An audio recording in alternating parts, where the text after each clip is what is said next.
अस्सलाम वालेकुम नाज़रीन, मैं हूं सैयद मोहसिन रज़ा। आप देख रहे हैं मेरा डिजिटल चैनल। उम्मीद करता हूं आप खैरियत से होंगे और मेरी दुआ है कि अल्लाह ताला आपको और आपके अहल खाना को अपनी हिफ्ज़ व अमान में रखे। दो बड़ी इंपॉर्टेंट ख़बरें हैं जो मैंने इस वक्त आपसे शेयर करनी है। एक तो जमात इस्लामी के रहनुमा हैं मोहतरम हाफिज़ नईम उर रहमान साहब, उनके हवाले से उन्होंने एक इमरान खान साहब के हवाले से स्टेटमेंट दी है और स्टेटमेंट भी ये है कि उन्होंने स्ट्रेट फॉरवर्ड कहा है कि इमरान खान साहब की हमायत के लिए हम खड़े हैं। और इस वक्त आप समझें कि इन मौजूदा हालात में उन्होंने खान साहब की हमायत के लिए आवाज़ उठाई है। इस पर थोड़ा सा तबसरा कर लेते हैं। उसके बाद दूसरी खबर जो है मैंने मरियम नवाज़ के हवाले से है। मोहतरमा कहती हैं कि 74 साल में इस कौम पर ख़र्च क्यों नहीं किया गया, उसका एहतसाब बल्कि हिसाब होना चाहिए और मुझे बड़ी तकलीफ़ है।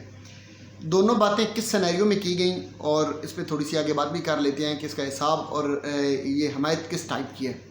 सबसे पहले आते हैं नईम उर रहमान साहब। नईम उर रहमान साहब कहते हैं कि हम पाक फ़ौज के, यानी बाकायदा उन्होंने फ़ौज का नाम लेकर कहा कि हम सियासत के अंदर पाक फ़ौज के नाजायज़ किरदार के ख़िलाफ़ हैं। यानी हमारी जंग जो है वो पाक फ़ौज के सियासत में नाजायज़ किरदार के ख़िलाफ़ है। और फिर वो कहते हैं कि इमरान खान समेत तमाम सियासी कैदी जो हैं उनको रिहा होना चाहिए और फ़ौज को वापस अपने बॉर्डर पर जाना चाहिए। ये गुफ्तगू उन्होंने की है और बेसिकली उन्होंने एक इदारे को हाईलाइट करके कहा है। मेरे एक सवाल है ये हाफिज़ नईम उर रहमान साहब से। हाफिज़ साहब, आप कुछ अर्सा पहले आपने इस्लामाबाद में एक धरना दिया था और उस धरने के अंदर आपने IPPs को जो मुआहदे हुए थे उसके ख़िलाफ़ आपने कहा था कि इसको कम करना चाहिए और उस पर एक्शन लेना चाहिए। मुझे सिर्फ इतना बता दें कि वो धरना किसके कहने पर किया गया था, वो मुआहदे जो रीशेड्यूल हुए वो किसने करवाए थे और उस धरने में आपको बुलाया किसने था और वापस किसने भेजा था। तो आपकी तो पूरी की पूरी सियासत जो है वो डिपेंड ही इस किरदार पर करती है। इस किरदार के बगैर आप हैं क्या। आप इब्तिदा से शुरू करें। मौलाना मदूदी साहब का सारा नज़रिया दफन करने में किरदार किसका था। जनरल ज़िया उल हक की हमायत किसने ली थी। जनरल परवेज़ मुशर्रफ की हमायत के साथ 5 साल तक अपोजिशन के अंदर बैठकर एंजॉय किसने किया था। मतलब पूरी एक हिस्ट्री है, मैं उस पर नहीं जाना चाहता। लेकिन मसला सिर्फ ये नहीं है कि आपकी तारीख क्या है, मसला ये है कि आप जो बात करते हैं आप उस पर कायम भी रहते हैं कि नहीं रहते। सवाल ये असल। उससे पहले आप इमरान खान साहब के ऊपर जो तनकीद करते रहे वो भी सबके सामने है। लेकिन आपकी एक पुरानी हिस्ट्री में अगर देखा जाए तो आप वही लोग हैं ना जो करप्शन के खिलाफ एक दिन मुहिम चलाते थे, अगले दिन आप शहबाज शरीफ के साथ मीटिंग करने के लिए बैठे होते थे। तो मेरा तो सिंपल सवाल है कि आप क्या हमायत के बगैर चल रहे हैं। आप इस हमायत को आज नाजायज़ फ़ौजी मुदाखलत जिसे आप आज कह रहे हैं, क्या आपने इस मुदाखलत से फ़ायदे नहीं उठाए और अभी तक नहीं उठा रहे हैं। और दूसरा यह कि फ़र्ज़ करें हम आप पर ईमान ले आते हैं, मान लेते हैं कि नहीं अब आप आ गए हैं तो अब बदल गए होंगे मामला और आपको समझ आ गई है, तो चलो फ़र्ज़ करो ये मान लिया।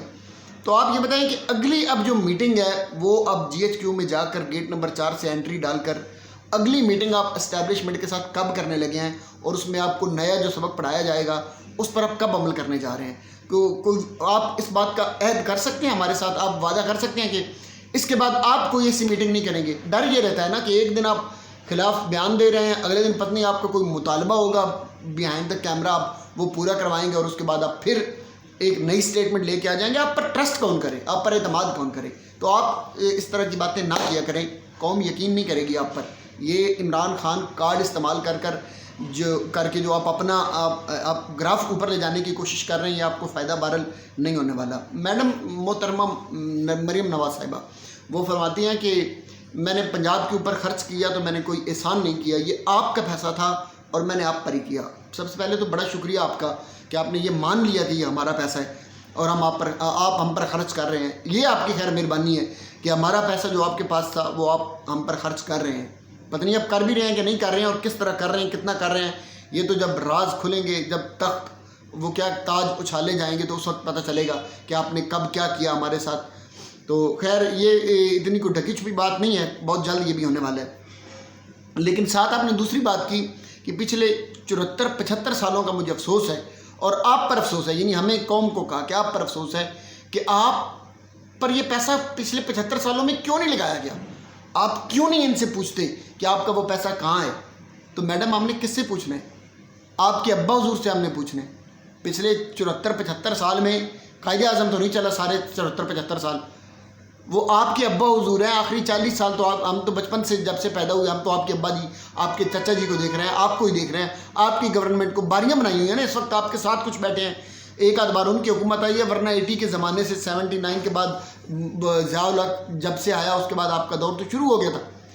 तो उससे पहले भी जो थे पीपल्स पार्टी भी थी, वो भी अभी आपके साथ ही बैठे हुए हैं, वो भी कोई और नहीं है। और उससे अगर मजीद पहले चले जाएं, डिक्टेटर अगर वो सारे दौर भी डाल लें, तो आप पता नहीं, या तो आप ये कह रहे हैं कि आप 74-75 साल में जो डिक्टेटरशिप का ज़माना आया है ना, वो आप फौज से पूछें कि ये पैसा किधर लगा, तो उसमें तो फिर भी कुछ ना कुछ निकल आएगा कि उन्होंने कुछ ना कुछ लगाया होगा। आपके अब्बा हुजूर ने 40 साल और चचा हुजूर ने जो 40 साल गुजारे इस हुकूमत के ऊपर, उसका हिसाब तो हमें लेके देना पहले। वो उस 74-75 साल में 30 साल हम निकाल देते हैं चले, बाकी जो साल बचते हैं, मैडम वो आपके चचा जी थे, वो आपके अब्बा हुजूर थे। मतलब आपको जो बंदा स्पीच तैयार करवाता है वो आपको या तो आप खुद ही इतने डल माइंडेड हैं, आपको पता ही नहीं है कि यार ये बात हम आवाम के अंदर करने जा रहे हैं, तो जब ये बात हम आवाम में करेंगे तो हम जवाब क्या देंगे। मैंने अगले दिन भी बात की थी, ये सोशल मीडिया का ज़माना है, आप पकड़े जाओगे। कोई भी आप कोई इस तरह की बोंगी मारोगे तो वो फ़ौरन पकड़े जाओगे। तो आप किन को ये कह रहे हैं कि जो सामने बैठे हैं, किसी ने तो खैर वहाँ पे सवाल को करता भी नहीं है, किसी को, हर बंदा अपने ज़हन में नहीं सोच रहा होगा कि ये किस, मतलब तुम्हारी हुकूमत का 1.5 साल चलो हमने निकाल दिया, पीछे हम किससे हिसाब लें जी। चौधरी परवेज़ इलाही के 5 साल भी निकाल देते हैं। चौधरी परवेज़ इलाही के 5 साल और आपके 40 साल बराबर नहीं हो सकते। इतना काम उस बंदे ने करवाया था। हम करप्शन की बात नहीं कर रहे, वो तो जिसका मेरा ये मानना है कि जिसका जितना हाथ पड़ा उसने कभी नहीं किया है करप्शन करने में, लेकिन आपके बुजुर्गों ने, पुरखों ने, उन्होंने तो यकीन करें अपनी कब्रें भी सोने की बनवा के रखी हुई हैं। इतना जुल्म किया। हम तो मांग रहे हैं भाई, हम तो वही कह रहे हैं कि वो 74-75 साल का हमें हिसाब दें। जो लंदन के अंदर आपने जो फ्लैट बनवाए हुए हैं, जो आपकी फैक्ट्रियाँ हैं, जो आपकी शुगर मिल हैं, जो आपकी पेपर मिल्स हैं, उनका हमें तो हिसाब, हम तो मांग रहे हैं हिसाब हमें दें। तो हमें मसला ये होता है कि जब कोई आपसे रसीदें मांगता है तो रसीदें आप देते कोई नहीं है, और जब कोई एहतजाज करता है तो फिर होता ही है कि आप गोलियां मार देते हैं, आप आग लगा देते हैं, और कोई जब आपके काबू नहीं आता तो आप जेल में डाल देते हैं। तो एहतसाब तो हम कर रहे हैं, हिसाब तो हम मांग रहे हैं, आप हिसाब दे नहीं रहे। तो ये 2 खबरें थी जो मैंने कहा आपसे शेयर कर दूँ, दुआ में याद रखिएगा। अल्लाह ताला मेरा आपका हम सबका हामी नासिर हो। अस्सलाम वालेकुम।